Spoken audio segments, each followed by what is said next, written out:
you mentioned Richard Spencer earlier. I wanted to give you a similar position that I was put in. I mean, it's not perfectly analogous, but it's somewhat analogous. So for the 2020 election, I did the Joe Rogan's like election special. It was him, Tim Dillon, and me. Yeah.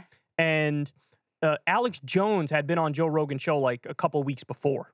And Joe made the mistake of bringing up like, oh, I'm going to be doing an election special.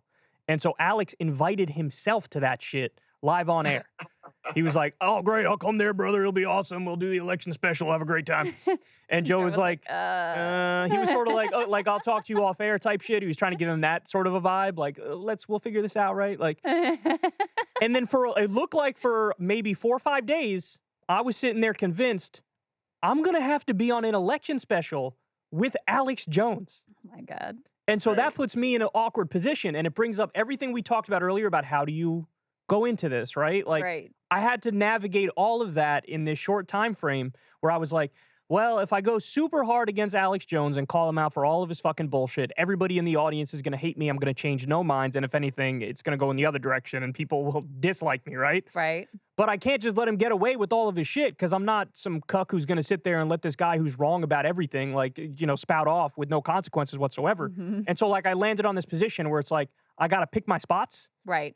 And I got to be punchy, quick, in and out. Here's why that's wrong. Bloom, bloom, bloom. Next. You know what I mean? Like, I got to be smooth with it. But thankfully, at some point, Joe reached out to Alex and was like, I didn't really invite you. So, like, no, you're not coming to the shit. Because he brought me as the straight guy who's going to, like, I'll give them the information while Tim Dillon and Joe Rogan fuck around and bullshit. Right. And I'll be there to give them the real information.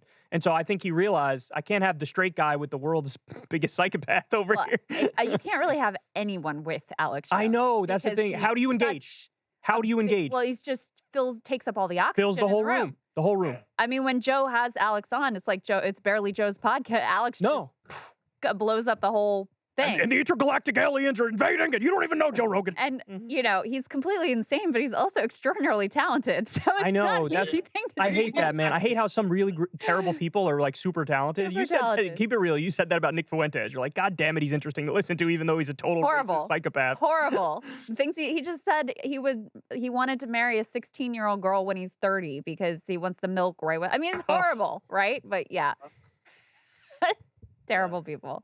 But yeah, it's not easy to navigate those situations, I guess, is the bottom line. No, it's not. I'm a pretty calm person, but as the father to a 12-year-old girl, if someone said they wanted to marry a 16-year-old, that might be time for me to take the jacket off. Yeah. Listen, I have a 15-year-old, and she is a child. I mean, anyway, we'll put that aside.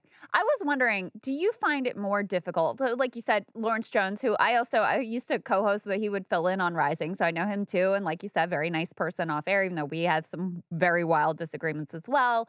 You know, you've mentioned other people who are like very nice off air, that your CBP guy that you were up against. Does that make it more difficult for you to be forceful against them in that moment? And does it make it more difficult for you to be critical of them if you're, you know, doing commentary later on about something insane that they've done? So a lot of times I'll make it clear, I'll never take a shot that someone doesn't expect. You know what I mean? Like, I don't, like, people know the CBP guy, whose name's Mark Morgan, he knows that I disagree with him on immigration. You know what I mean? So he it's not like I'm gonna be like, you know, and his breath smells bad, you know, like take a shot, you know, in that way. Or, you know, at Tucker or many other people. I'm just not gonna do that. But what I will do is criticize you in areas where you're expecting the criticism from me.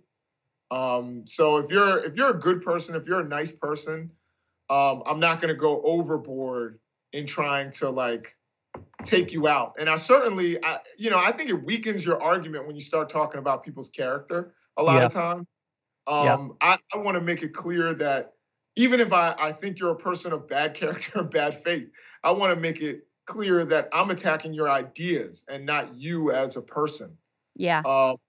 So especially if we're friendly, like I tell people all the time, I think, you know, Tucker's ideas are bat crap crazy. You know what I mean? I think they're insane. In some cases, they're dangerous. But I'm not going to attack him and say he's a bad person, as a human being. Hey, y'all, do me a favor and like and subscribe. It helps out big time in the algorithm.